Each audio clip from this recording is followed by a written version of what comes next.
LLB அதில் லா எக்ஸாம்க்குள்ள அந்த solved paper 2025 அப்படிங்கிறத பார்க்கலாம். இதனுடைய இங்கிலீஷ் வந்து வெர்ஷன் வாசிச்சுட்டு அதுக்கப்புறம் அதனுடைய தமிழ் அர்த்தம், அதனுடைய கொஸ்டின் ஆன்சர்ஸ் அது பார்க்கலாம். The story of coffee. Coffee, a beloved beverage enjoyed by millions around the globe, has a rich and captivating history that spans centuries. The story of coffee begins in the ancient highlands of Ethiopia, where according to legend, a goat herder named Kaldi discovered the stimulating effects of coffee beans. Kaldi noticed his goats frolicking with unusual energy after eating red berries from a certain tree. Curious, he tried these berries himself and experienced a newfound afterness. This discovery soon spread to monasteries where monks used it to stay awake during long hours of prayer. காஃபியின் கதை அப்படிங்கிறத பார்க்குறோம்.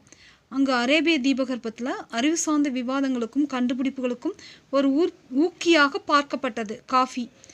Coffee அப்படிங்கிறது ஒரு tired ஆயிடுச்சுன்னா coffee குடிக்கிறோம் இல்லையா, அந்த காஃபியினுடைய கதை பற்றி தான் நம்ம பார்க்குறோம்.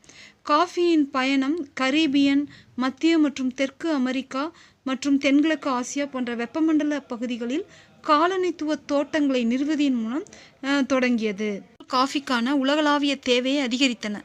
மேலும் காஃபியை ஒரு பிராந்திய சிறப்பம்சத்திலிருந்து ஒரு முக்கிய வணிக பொருளாக மாற்றின. தொழில்துறையில் ஒரு புரட்சி ஏற்பட்டுச்சு.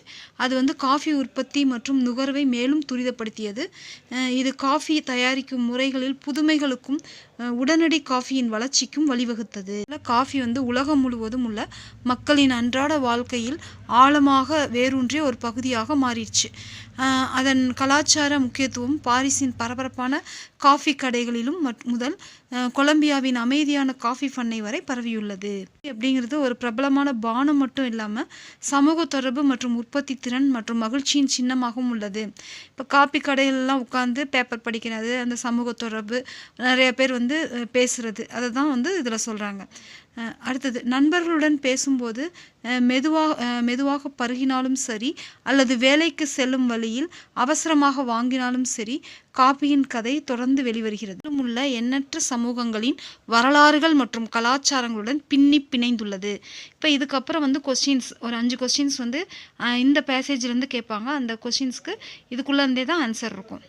ஃபர்ஸ்ட் கொஸ்டின் என்னென்னா, what did Kaldi observe that led to the discovery of coffee? Coffee கண்டுபிடிக்கப்படுவதற்கு வழிவகுத்த கால்டி அப்படிங்கிறவர் அவருடைய கவனிப்பு என்ன அப்படிங்கிறதான் இதனுடைய அர்த்தம். கோட்ஸ் ஈட்டிங் அண்டு ரெட் பெர்ரிஸை சாப்பிடுது அண்டு பிகமிங் எனர்ஜெட்டிக். ஆடுகள் சிவப்பு பழங்களை சாப்பிட்ட பிறகு சுறுசுறுப்படைகிறத கவனிச்சாரு கால்டி. அதான் ஆன்சர்.